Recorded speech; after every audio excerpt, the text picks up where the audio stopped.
오늘은 신생매에 간부 중 단연 큰 임팩트를 남긴 국방의 붉은 거인 그룬벨드에 대해 알아보려 합니다.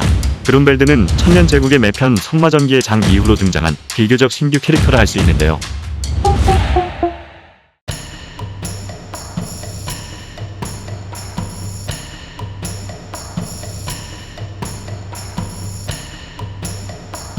(3m에) 육박하는 거대한 덩치, 불꽃같이 새빨갛게 타오르는 머리카락, 드래곤 형상의 갑주, 하스차에 비견되는 배틀해머, 포탄이 발사되는 방패까지 비주얼적인 압도감만큼은 어디에도 꿀리지 않는 천상 무인형 캐릭터죠. 그룬벨드는 베르세르크 내에서 효과적인 장치로 소모된 철저히 기획된 캐릭터입니다. 바로 주인공 가치를 더욱 돋보이게 하기 위한 일종의 들러리로 말이죠. 첫째, 광전사의 갑주에 훌륭한 전투력 측정기 역할을 수행해냈습니다. 그리피스의 명령으로 향후 문제가 될 수 있는 마법사들을 제거하기 위해 파견된 그룬벨드. 정령수의 저택의 주인 플로라는 해골기사의 훌륭한 파트너였던 만큼 강력한 마법사였습니다. 그룬벨드는 아무리 명령이라지만 은둔에 있는 노인을 여럿이서 공격하는 건 무인의 명예와 동떨어진 것이라고 말하는데요. 사실 사도인 그룬벨드가 입에 담기엔 어이없는 발언입니다. 가츠의 대사대로 괴물 주제의 무인인 척하는 자기도 취한 것으로밖에 보이지 않죠. 그룬벨드는 조드와 비슷하게 강자와의 대결을 갈망하는 캐릭터입니다. 전장은 모름지기 성지이며 사지에서 수라를 만나는 것을 수권으로 생각할 정도니까요. 전투 초반 슬렁의 공격으로 유체의 치명상을 입었던 가츠는 일방적으로 밀립니다. 가츠가 정상적인 컨디션이었다면 인간 대 인간 싸움으론 그룬벨드와 호각 이상이었을 텐데요. 경험치가 조금 덜 쌓였었던 반주의 탑 직후 범의 언덕에서 조드와 경합하던 모습을 떠올려보세요. 심지어 인간 폼의 조드를 결국 이겨냈던 가츠였습니다.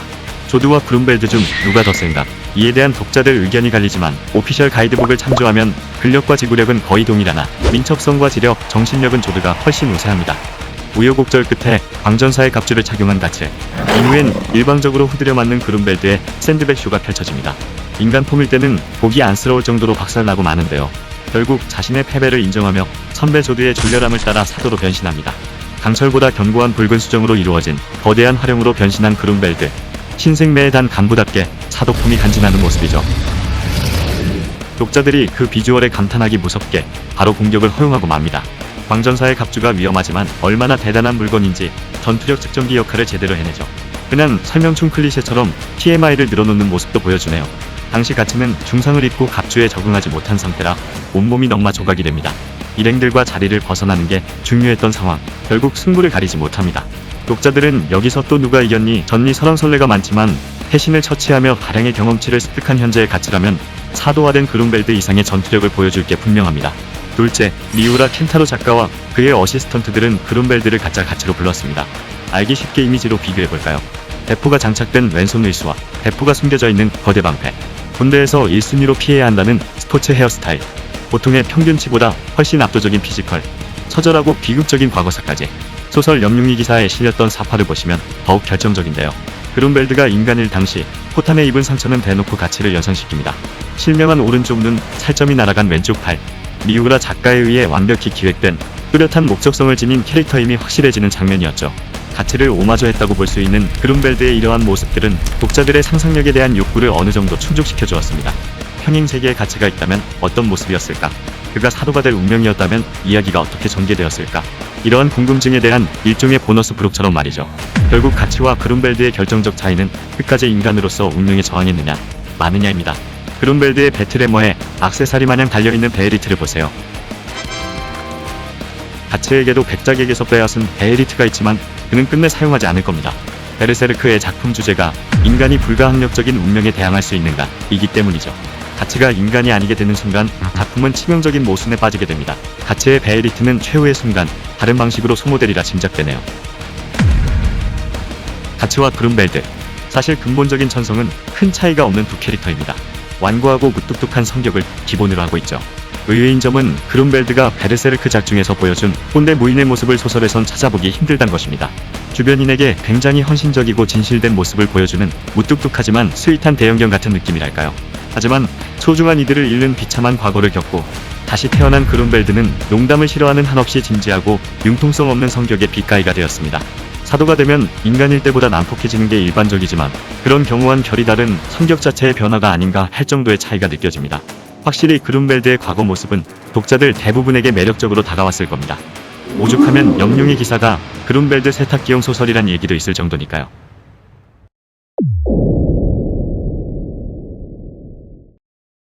이번 영상에서 영웅의 기사 스토리를 다루진 못할 것 같습니다. 다만 그룬벨드가 사도가 된 이유에 대해 조금 생각해보고 싶은데요.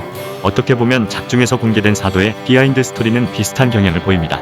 죽음과도 같은 절망에 빠졌을 때 자신이 가장 소중히 여기는 존재를 마의 제물로 바치고 사도로서 전생하는 그 레파토리 말이에요. 제물로 바쳐지는 인간들은 본인의 의지가 아니었습니다. 일방적으로 당하는 입장이었죠. 심지어 우리가 너무도 잘 알고 있는 5번째 고드핸드 그리피스가 페무토로 전생할 때도 크게 다르지 않았어요. 다만 제물의 양과 스토리의 스케일이 남다를 뿐이었지만요. 그런데 그룬벨드가 바친 제물, 즉 베네딕테와 시그로, 그리고 에드월드, 이 중 베네딕테와 시그로는 운명을 겸허히 받아들이고 기꺼이 제물로 희생됩니다.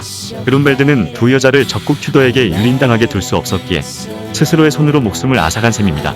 마치 백제의 계백 장군이 황산벌 전투에 나서기 전 일가족을 몰살시킨 것처럼 말이죠. 질투에 눈이 멀어 우정을 배신한 에드월드 또한 그룬벨드에게 삼켜질 때 진정으로 자신의 잘못을 뉘우칩니다. 결과적으로 3명의 제물 모두 마의 힘을 선택한 그룬벨드에게 어떤 원망도 없었다는 거예요. 어떻게 보면 그리피스도 해내지 못한 것을 이뤄낸 그룬벨드입니다. 자의로 희생됐다고 볼 수 있는 베네딕테와 시그루지만 결국 그들의 영혼은 지옥으로 떨어져 자아조차 유지하지 못한 채 영겁의 세월을 떠도는 신세가 될 뿐입니다. 마와 연관된 죽음이 비참하고 끔찍한 이유죠. 하지만 절친들을 제물로 바치지 않고 자신이 튜더군의 죽임을 당했더라면 조국 그란트 공국은 지도에서 영원히 사라져버렸을 겁니다. 무녀였던 베네딕테는 자신들을 먹이로 삼아 살아남고 빛의 매를 찾아라는 최후의 예언을 남기는데요. 저는 여기에서 베네딕테가 매의 무녀인 소냐와 겹쳐 보였습니다. 두 캐릭터 모두 작고 연약한 모습에 순수한 영혼을 지닌 무녀란 공통점이 있죠. 한편으론 맹목적인 믿음을 보이는 모습에 강한 거부감이 들기도 합니다. 그들이 믿고 있는 예언이 어디서 기인하는 것인지 알 수 없지만 결과적으로는 세상을 파멸로 이끌 어둠의 매에 현혹된 선동자들인 게 팩트이니까요. 그렇게 쿠션에게 점령당한 미들랜드를 전전하다 마침내 현생한 그리피스를 만나게 된 그룬벨드. 베네딕테의 예언대로 빛의 매 그리피스에게 충성을 맹세합니다.